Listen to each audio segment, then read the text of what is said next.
नमस्कार, जय हिंद सगळ्यांना. मी तुमचा मित्र रुपेश घेऊन आलो आहे तुमच्यासाठी एक छानसा मेसेज. तर मित्रांनो, आज आहे 31 डिसेंबर 2025 ची रात्र आणि हा व्हिडिओ रेकॉर्ड करण्याचा उद्देश असा की बऱ्याच जणांना अजूनही समजत नाही की आपण नेमकं आयुष्यामध्ये कुठे आहोत आणि आपल्याला काय मिळवायचंय आणि त्यासाठी काय करावं लागेल. तर बऱ्याच जणांनी आता रेझोल्युशन तयार केलेले असतील, म्हणजेच आपले ठरवलं असेल की 2026 मध्ये आपल्याला काय करायचंय काय नाही. आता ज्यांनी ठरवलंय तर त्यांच्यासाठी वेल अँड गुड, परंतु ज्यांनी नाही ठरवलं तर त्यांच्यासाठी मी पुढच्या 2 मिनिटांमध्ये सांगणार आहे की तुम्हाला कसं आयुष्यामध्ये काय अचीव्ह करायचंय आणि तुम्ही ते कसं करू शकता.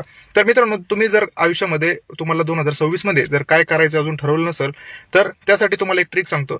तुम्ही एक पान घ्यायचंय आणि त्या पानावरती तुम्हाला जे काही 2026 मध्ये अचीव्ह करायचंय, जे तुमच्या आयुष्यामध्ये करायचं राहून गेलेलं आहे, तर त्या गोष्टी तुम्ही लिहून काढायचे. समजा त्या पानावर तुम्ही तुमच्या आयुष्यामध्ये तुम्हाला जे करायचंय 2026 मध्ये ते तुम्ही 10 पॉईंट लिहून काढले, तर आतापर्यंत तुम्ही का नाही केले तर त्या गोष्टी लिहून काढायच्यात त्याच्या पुढं, आणि त्या गोष्टी करण्यामध्ये तुम्हाला काय अडचणी आल्या त्या गोष्टी त्याच्यासमोर लिहून काढायच्या, त्या पॉईंट समोर. आणि त्यानंतर त्याच्यासमोर लिहून काढायचंय की तुम्ही त्या गोष्टी साध्य करण्यासाठी काय प्रयत्न करणार आहात. तर ही गोष्ट लिहिल्यानंतर असं होणार आहे की ज्यावेळेस आपण एखादी गोष्ट लिहितो तर त्यावेळेस ती सत्यात येते म्हणजे काय, तर ती खरी होते. थोडक्यात खरी होते म्हणजे कसं, आपण आतापर्यंत लिहित आलेलो असतो, म्हणजे आपण कोणत्याही गोष्टीला एक प्रमाण मानत असतो, लिहिण्याचं प्रमाण. म्हणजे एखादी गोष्ट लिहिलेली असेल तर आपण म्हणत नाही का की तुझ्याकडे काय पुरावा आहे, तर तो पुरावा मानला जातो. म्हणजे तुम्हाला एखादी गोष्ट साध्य करायची, एखादं तुमचं ध्येय साध्य करायचंय, तर ते साध्य करण्यासाठी तो कागद म्हणजे तुमच्याकडे पुरावा आला, म्हणजे तुमच्या सबकॉन्शियस माइंडला, म्हणजे तुमच्या मेंदूला ती कमांड झाली आहे की तुम्हाला ती गोष्ट साध्य करायची आता. ठीक आहे.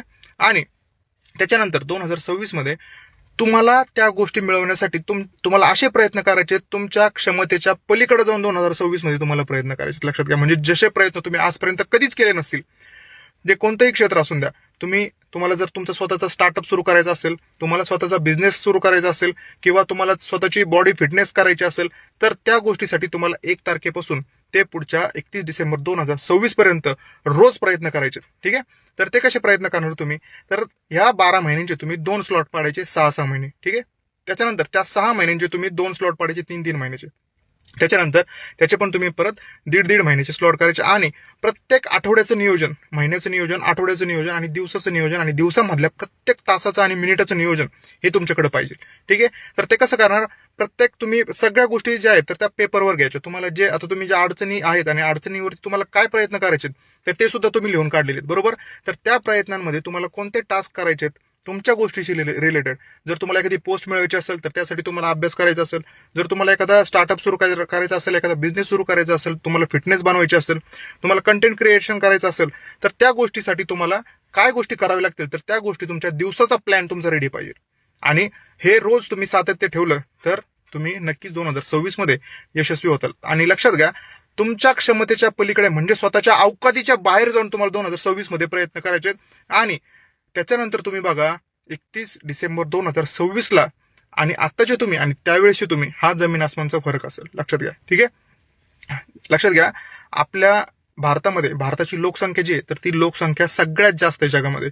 म्हणजेच ह्या जास्त असलेल्या लोकांची गरज सुद्धा जास्त आहे.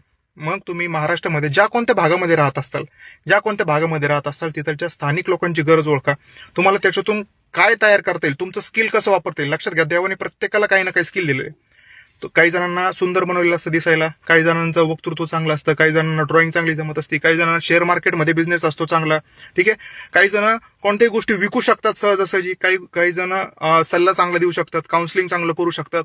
ठीक आहे. तुम्ही तुमच्या मधली क्षमता काय आहे ते ओळखा. ठीक आहे.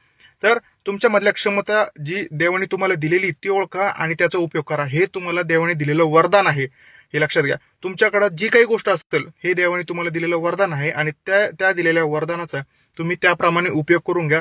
स्वतःचं आयुष्य, स्वतःची लाईफ तुम्हाला जशी जगायची आहे तर त्यासाठी तुम्ही 2026 मध्ये प्रयत्न करा. लक्षात घ्या, इथून मागे जे काही झालं असेल तुमच्या आयुष्यामध्ये इथून मागे जे काही झालं असेल, जे काही दुःख तुमच्या आयुष्यामध्ये आलं असेल, जे काही अपयश आलेलं असेल, जे काही गोष्टी झालेल्या असतील, तर त्या सगळ्या विसरून जाऊन तुम्हाला आता काय करायचंय आणि इथून पुढं ह्या 1 वर्षामध्ये तुमची लाईफ कशी ट्रान्सफॉर्म करायची हे तुमच्यावर डिपेंड आहे. ठीक आहे.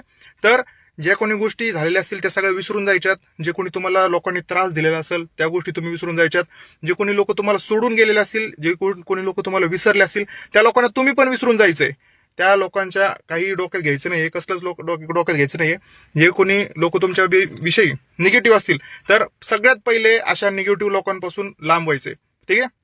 रोज देवाला प्रार्थना करताना म्हणायचं की देवा तू माझ्यासाठी जे काही करतोय ते एकदम चांगलं करतोय आणि तुमच्याकडून जे काही कामं होतील ते सुद्धा चांगले होतील असं स्वतःला सांगत राहायचंय. आणि इथून पुढचा